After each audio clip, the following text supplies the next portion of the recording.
In the last video, I finished off by uploading a picture of my product onto the listing form here. One thing I should mention about pictures is to make sure it's a really good picture. Because as they say, a picture speaks 1,000 words. If your picture looks dull, less people are going to be interested, it's going to attract less attention, and it's just not going to grab that emotion or fire in people that they'll want to bid it up. So with a dull picture, you'll just get less bids and a lower selling price. If you like, you could take multiple pictures of your item and then select the best ones that you'll upload to your listing form. But let's move on to the description here.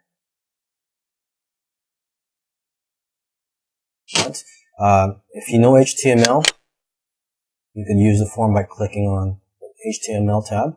Let's just use standard. I already have a description typed up for this on my Word document, so I'm just going to copy and paste.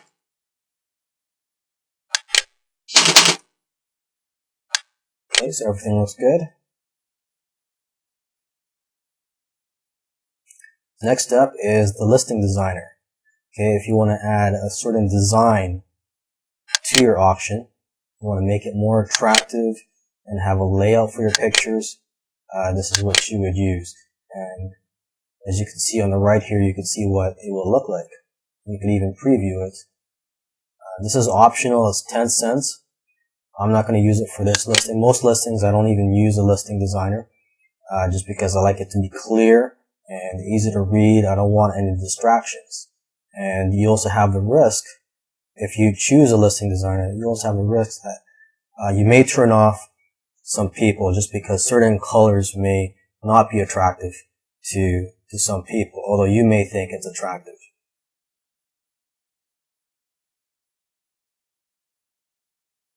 Okay, so for the visitor counter, this is where you can place a counter on the bottom of your listing and you can see how many hits you have, how many people have viewed your listing. And my preference is the hidden so that nobody can see it, except for me. I'll be able to see it if I'm logged into my eBay account. And this is just a habit of mine because usually I don't want my competition knowing how well my listings are doing. And so I don't want people to know how many views I'm getting, how many people are viewing my auction. But for this particular auction, I don't think it matters, but again, it's just my preference. Next step is where you select what type of listing it's going to be and the price. So if we're going to run an auction, you would just, by default actually, it's already on the auction format here. But if you want to use a fixed price listing, you would click on this tab.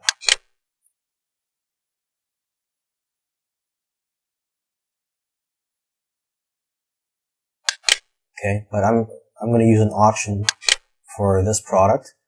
And now, if this product or this category on eBay allows you to use classified ad, eBay classified ad, there would be a third tab here, which would say something like classified ads. But for this category of collectibles, eBay does not allow you to list classified ads, so I don't have that option here.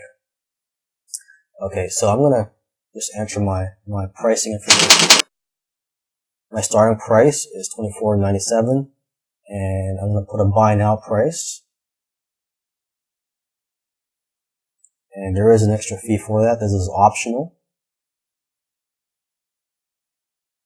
Okay, quantity, one item. For duration, you could have your auction run for 1 day, 3 or 5 or 7 or 10 days. 10 days, there's an extra fee of 40 cents. My preference, I like to list items for 7 days. And start listing immediately. You can also schedule it to start at a later date. But I'm going to start it immediately.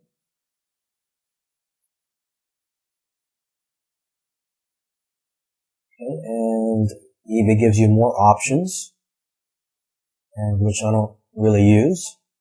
So let's go down to this section right here where it says decide how you like to be paid. Okay, PayPal is selected. My PayPal email address is on here. And next step is the shipping information, which I'll cover in the next video.